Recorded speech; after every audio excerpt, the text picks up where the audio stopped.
Kobe Bryant put winning over everything. He was an asshole, a hopeless romantic, and an obsessive maniac. But how good was he actually? Early life and road to the NBA. Kobe's dad may have been a millionaire, but this didn't make Kobe's life easy. Like Will Smith, Kobe was born in Philadelphia, and his father, Joe Jellybean Bryant, played for the 76ers. After 8 years in the NBA, Jellybean moved his family to Italy to play basketball abroad. Kobe was just 6 years old, and he didn't speak a lick of Italian. Switching schools every time his father changed teams didn't help. And the cherry on top, he was the only black kid at all of them. This shaped Kobe as a person and a player. Struggling to fit in, he always gravitated towards basketball. He learned to play in isolation for hours. Basketball became his safe space, and where he could prove himself against the kids who didn't accept him. When he wasn't playing, he watched NBA games on VHS and dreamt of becoming an NBA player. When Kobe was 13, Bryant's family returned to Philadelphia. Once again, he was alienated because he didn't know American slang. He would silence those who teased him on the basketball court. Bryant was obsessive about the game from a very early age and worked on his basketball skills tirelessly. As an upperclassman, he played all 5 positions for Lower Merion High School and averaged 31 points, 11 rebounds, 6 assists, and 4 blocks. Senior year, he led Lower Merion to their first state championship in 53 years and was named Naismith High School Player of the Year and a McDonald's All-American. There was a huge hype about where he'd go to college. Then, Kobe surprised everybody. Bryant organized a press conference and announced that he would skip college and take his talents to the NBA. Kobe was just the 6th player in history to go to the NBA directly from high school, so naturally, NBA executives were reluctant to draft him. But after he destroyed Michael Cooper in practice, Lakers GM Jerry West knew that he was watching the best pre-draft workout he'd ever seen, and that Kobe was the best player in the 1996 draft. West was so determined to draft Kobe that he finessed the Charlotte Hornets into drafting Bryant and trading him to LA for Vlade Divac. Brash youngster. I'm Kobe Bryant, and I'm not going to get punked by anybody. That was the first thing Kobe said at his first training camp practice. He let the other Lakers know he's no ordinary rookie. Even as a skinny young kid, Kobe was fearless from the get-go, relentless in every practice and every game. Kobe entered the 1997 Slam Dunk Contest and won. His teammates lovingly called him Showboat, but it wasn't all good. In his first playoff series, Bryant famously shot 4 air balls in overtime against Utah. By his second season, he was already averaging 15 points per game. He even became the youngest All-Star starter in NBA history, but didn't start on his own team. His most memorable moments from '98 were playing against Black Jesus. MJ was impressed by Kobe on how he would unapologetically ask for advice and wasn't starstruck by Jordan. Kobe went on to finish second in the 6th Man of the Year voting. But come playoffs, the Lakers would repeat history and lose to Utah. In 1999, Kobe finally became a permanent starter and averaged 20 points per game, though this wouldn't stop the Lakers from getting swept in the playoffs. The Lake Show knew something had to change, so they appointed Phil Jackson as the new head coach. Laker Dynasty.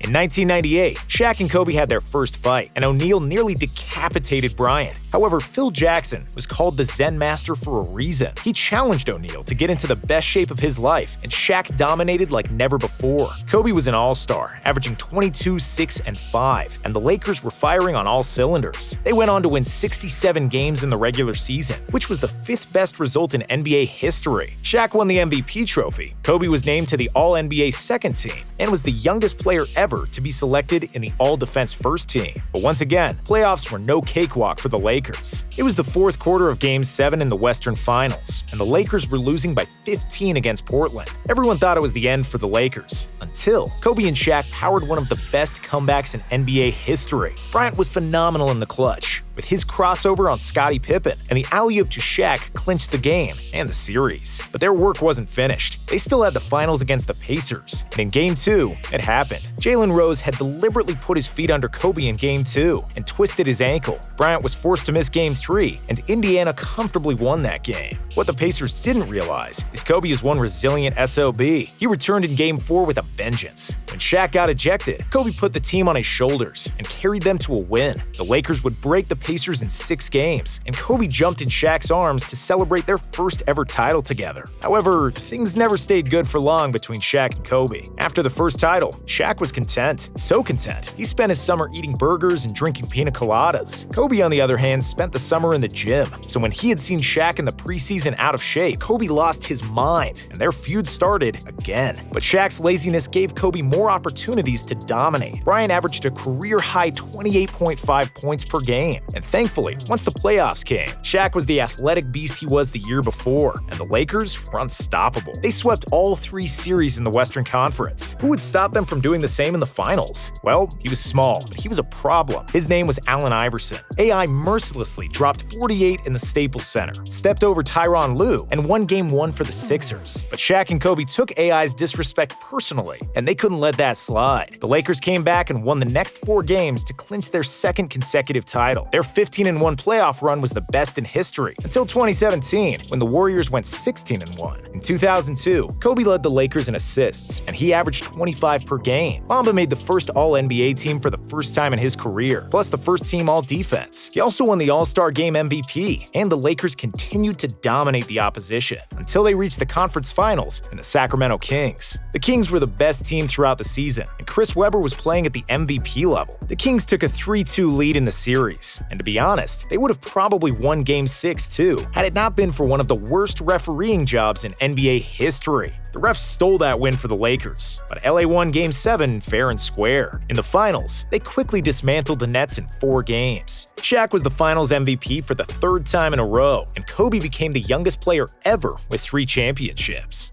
Fallout with Shaq. After 2002, Kobe was one of the best offensive players in the game. He knew when to shoot and when to pass. The problem was, sometimes he didn't want to pass. Kobe, being one of the best perimeter defenders in the NBA, always guarded the best opposing guard in the clutch. He understood the game tactically. He had all the moves and counter moves. In 2003, he dropped 55 on Jordan. He averaged over 32 points in the playoffs, but the Spurs were too strong that year. The only thing that Kobe had not fully mastered was emotional intelligence and being a leader. In 2004, his beef with Shaq became unbearable. Both Shaq and Kobe acted childishly, but Kobe did Shaq dirty after discussing Shaq's marriage with the media. Ironic, because he was also going through a court case in Colorado, which proved his own infidelity. Craziest part is at the same time as his trial, Kobe was playing in the playoffs. It takes a cold-blooded individual to be facing a lengthy jail sentence and still go out to perform as well as he did. The Lakers added Karl Malone and Gary Payton, so everybody thought they would be crowned champions again. But Kobe beefed with both Shaq and Malone. The lack of chemistry showed its ugly head when it was most important. Kobe was forcing things in the finals against the Pistons. He took by far the most shots on the team, despite hitting only 38% from the field and 17% for 3, and the Lakers lost in 5 games. Something had to change, so Shaq was traded to Miami,